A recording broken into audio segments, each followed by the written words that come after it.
So, hi everyone, welcome to the podcast. So, today we're joined by Tushar Kansal. So, hi Tushar, could you briefly share who you are and what you do with the audience today?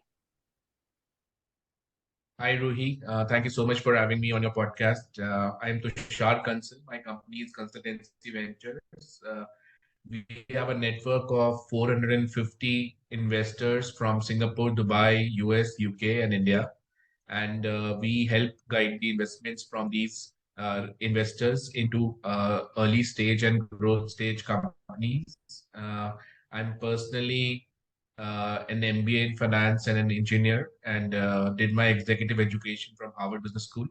And in 6 months back, my company Consultancy Ventures was awarded as the best startup supporter by Dr. Kiran Bedi here in Delhi, India. And we are also venture advisors with the Canadian venture capital fund called Loyal VC, and we have invested in more than 300 companies across 50 countries. So happy to be on your podcast.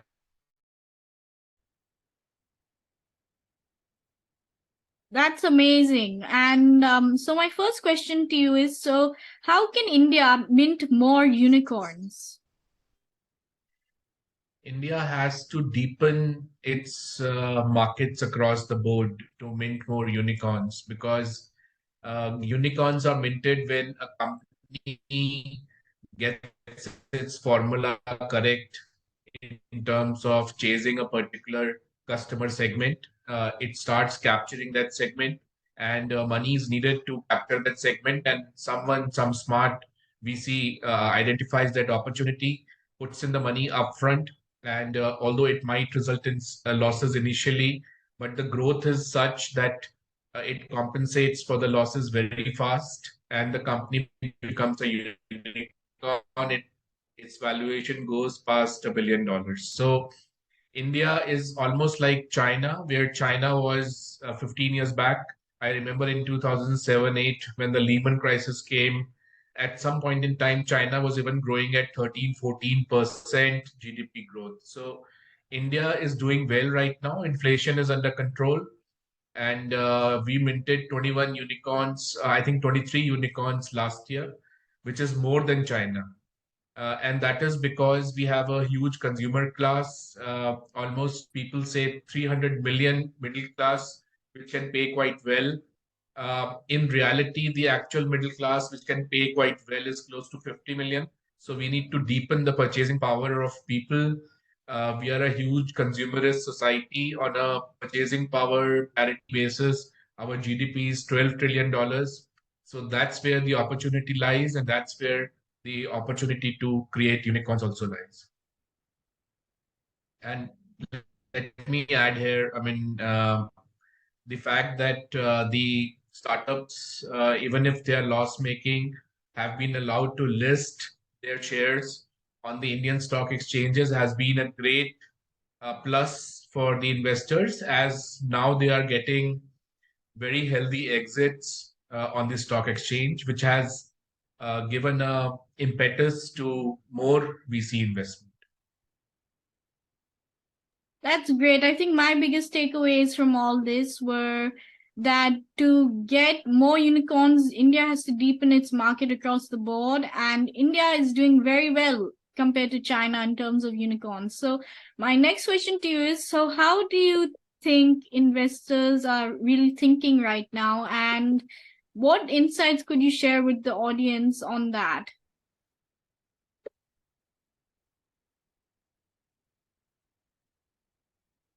Um, so I feel that thank you so much for that good question. So what is happening is that the monetary policy is being tightened across the countries because of inflation. Because after COVID, a lot of money was printed by the governments and distributed to people. So that money, there is too much of money in the hands of businesses and retail sector.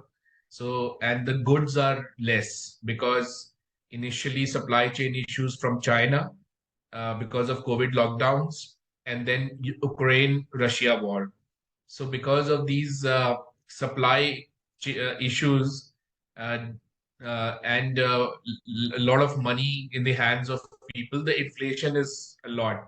The power of money is getting weakened. So that's why to curtail the inflation, uh, the central bankers are increasing interest rates to lower the liquidity available in the economy. So that is one aspect which is impacting venture capital as well.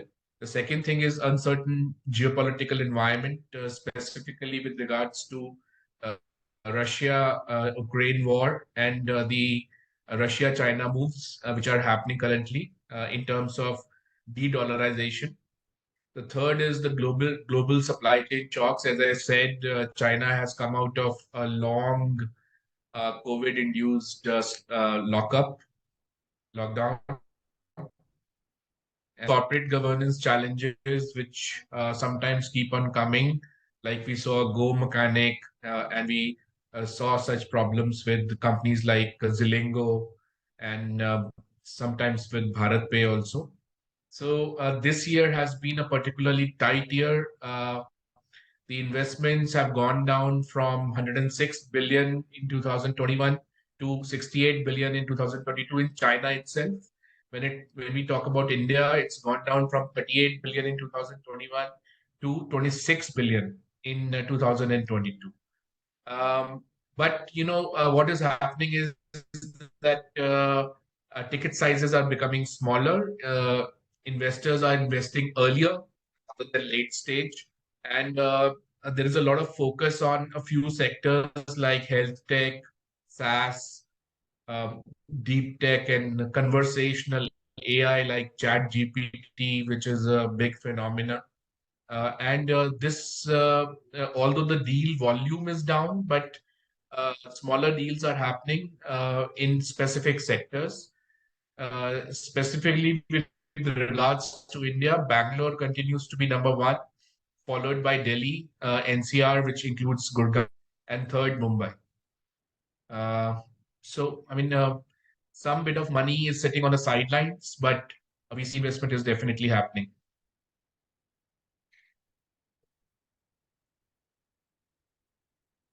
Okay, that was a great recap of everything that's going on in the markets right now and how investors are really thinking about the space. And I think my biggest takeaway out of all of that was that the ticket sizes are becoming smaller and people are starting to invest at earlier stages. So my next question to you is, so can you talk a bit about, now that we've talked a bit about the broader India kind of startup and VC ecosystem, can you talk a bit about specifically narrowing down into the Delhi startup and VC ecosystem, and what do you see happening there that you could comment on?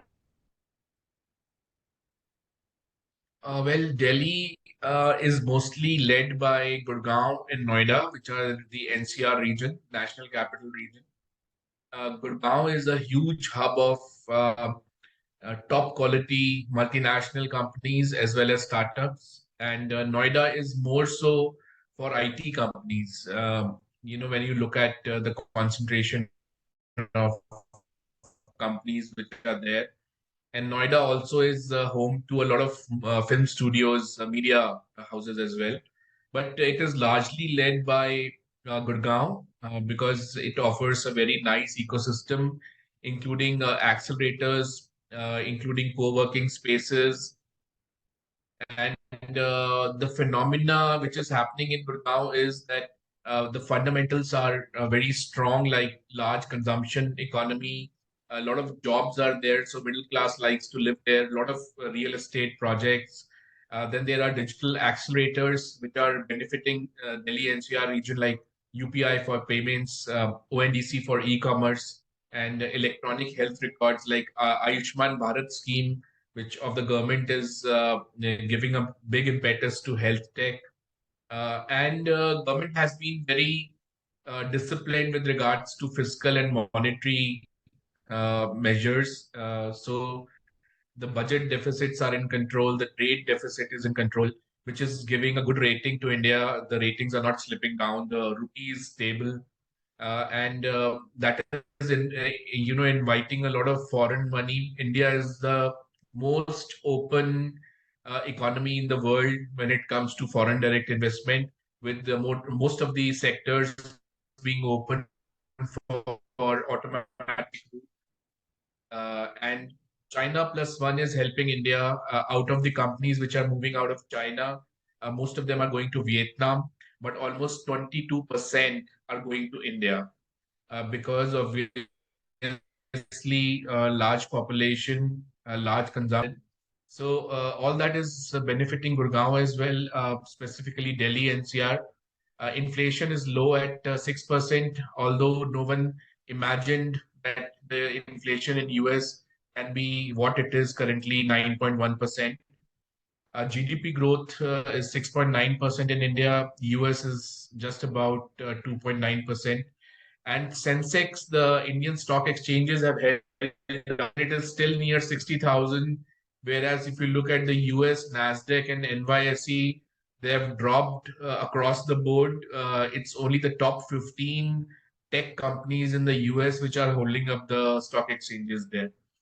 So Delhi NCR, I mean, we are a mirror to what is happening in India. So all the factors which I told you, the top sectors are consumer technology, SaaS, fintech, logistics, including delivery, EVs, electronic vehicles, agri-tech, and deep tech. So these are the sectors which are doing pretty well here. That's great. Thanks for giving the audience and me a quick rundown of everything that's going on in Delhi startup and VC ecosystem, as well as previously your comments on the the overall Indian startup and VC ecosystem was amazing to hear. And so my next question is, so how do you build connects and networks in the VC industry? So you've had a pretty broad experience in the VC industry, finance industry, and so many different industries. So how do you build those connects, and then how do you maintain those relationships? I think that's a key part of it as well. Well, the VC industry is a very small industry in the sense it's a closed group. They refer uh, good people, in the sense, the right people to each other.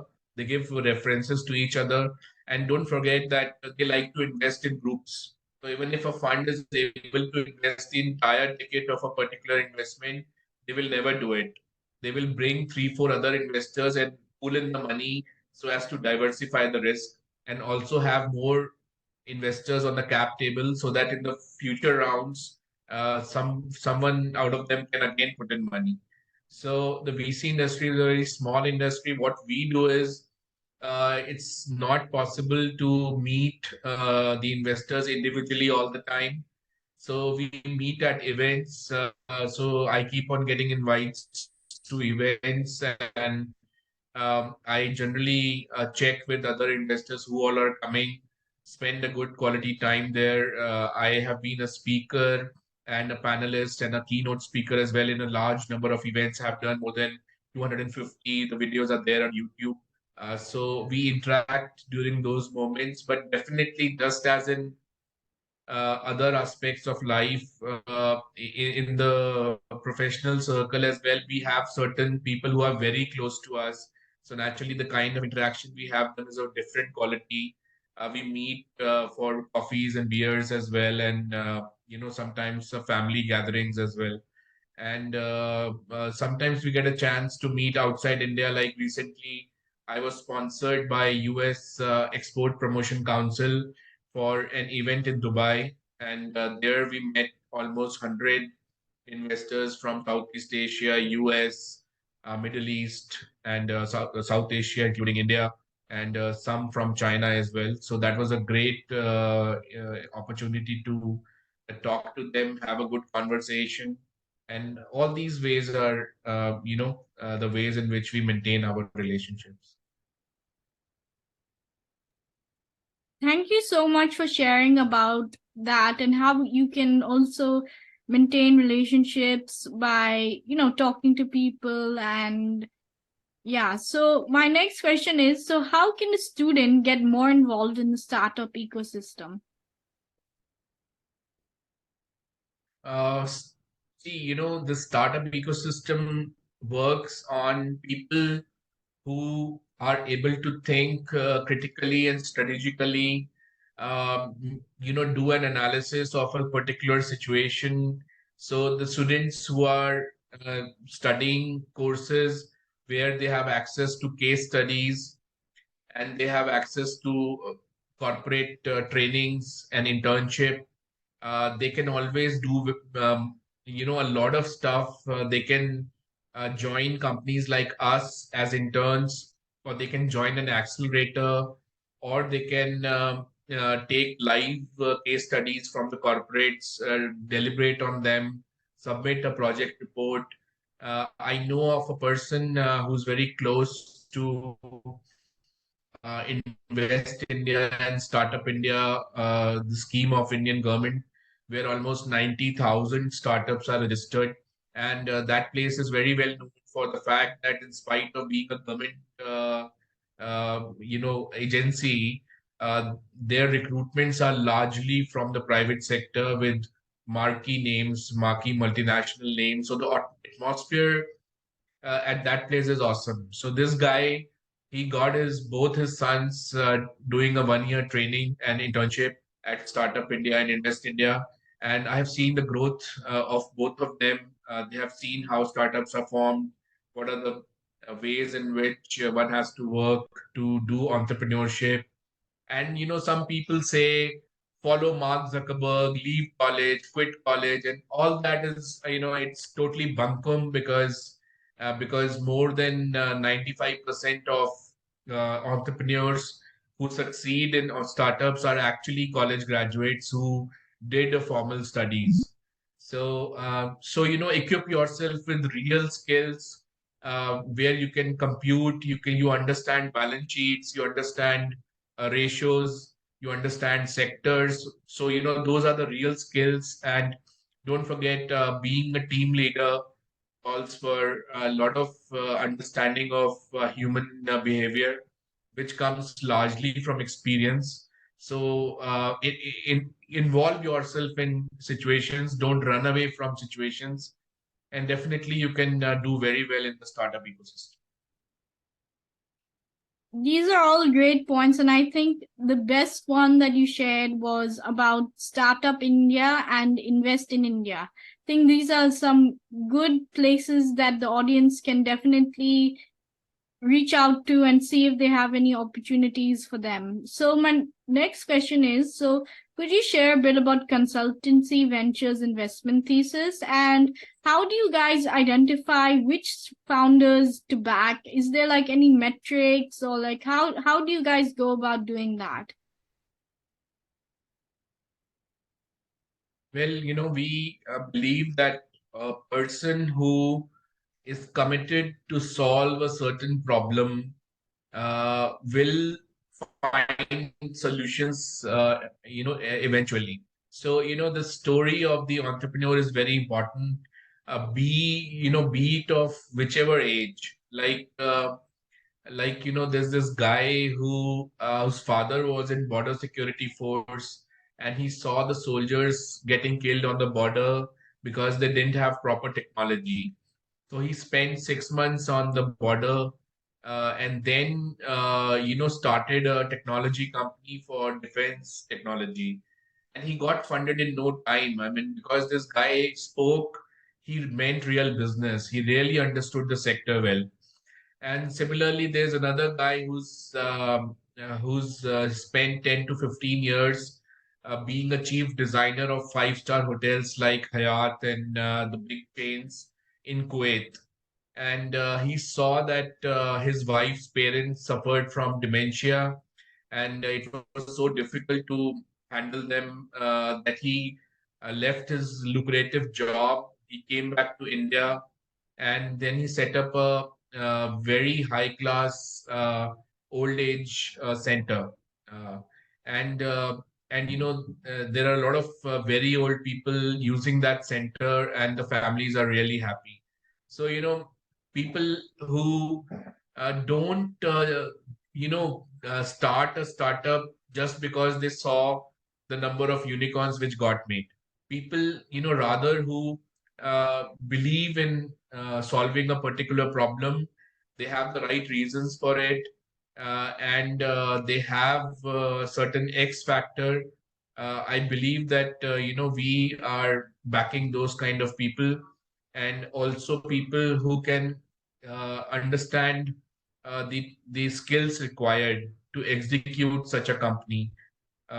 This is about the founders we back, but when it comes to a sector, then of course, they should be solving a fundamental problem. I don't believe that selling a 10 lakh rupee cloth to a high net worth individual will really call for being a fundamental problem for humanity. So, we believe that one should be solving fundamental problems, and there are a large number of problems which are out there which need solutions. And if these solutions incorporate technology, then all the best.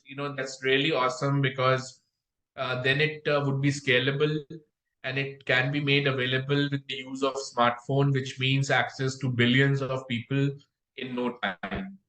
So this is our broad thesis, and there are micro aspects of the thesis which are not really relevant as much, but broadly these are the main aspects. That's great. And my next question is then, so you talked a bit about storytelling and yeah, so how it's very important for entrepreneurs to have this story in mind. So how do you suggest entrepreneurs you know kind of build out a story, and how do they put storytelling at the forefront of their pitch? Like I mentioned, if you're a great storyteller, you are basically, a large part of your job of convincing the investor will get done, uh, because your story, um, you know, it uh, it uh, it gives out uh, your motive, your purpose in life, in a way. For example, how to like there are a lot of examples. Just look at how this all these unicorns got created. Someone saw the problem and believed that a better solution is possible, like Steve Jobs said, people who are mad enough to change the world only change it. And like the taxi problem. I remember when we were very young, we used to go to markets to find a taxi, and now it is available on the click of a button, Uber and Ola. And so, these are very fundamental problems facing humanity. For example, the loss of water bodies in India and in other countries because of overexploitation. And now there are two people which I saw. One of them calls himself a pond man. The other one calls himself a lake conservationist, and they have revived a huge number of water bodies. So, someone even doing something as simple as that, but, having the gumption to tackle such a problem. For example, now water table is going down because of high population in India. And at some point in time, desalination plants which convert seawater to drinkable water would need to be put up across India. And Chennai has already put up the fourth, it's rather putting up the fourth desalination plant. So right now, the water produced by desalination is very costly. So somebody has to come forward, do the research and innovation, research and development, and bring down the cost of water produced by desalination. So, all these are kind of fundamental problems which, and that's your story, right? If you are talking about why you are devoting precious years of your life towards solving a problem and how you plan to solve it, it does more than 75% of the job for an investor. I think my biggest takeaways were the why and the how. And that's how you should kind of do frame your story. And that's kind of a stepping point to frame your story. So it was an absolute pleasure and an honor to host you on the podcast today. It's my pleasure, Ruhi. I mean, seeing you youngsters doing so much and being totally enthused by this sector, it gives me hope and it also motivates me to do my bit. So, thank you so much for having me, and looking forward to meeting you sometime whenever you happen to be this side of town. Thank you so much. Of course, I'll give you a shout when I'm in town in Delhi, and we can definitely see if we can make our schedules work and meet up somewhere. And yeah, it was, and yeah, do feel free to share like how the audience can connect with you, and yeah. Yeah, so I'm available on LinkedIn. My name Tushar Kansal. If you search, probably there are very few people by that name. Also, if you reach out to my website consultancy.com with a K, then you can see the WhatsApp number and the email ID. So I'm happy to access to first receive a mail from you. And or maybe a LinkedIn invite, and then we can connect whichever way possible for the next steps. Thank you so much for having me, Ruhi. Thank you once again. And yeah,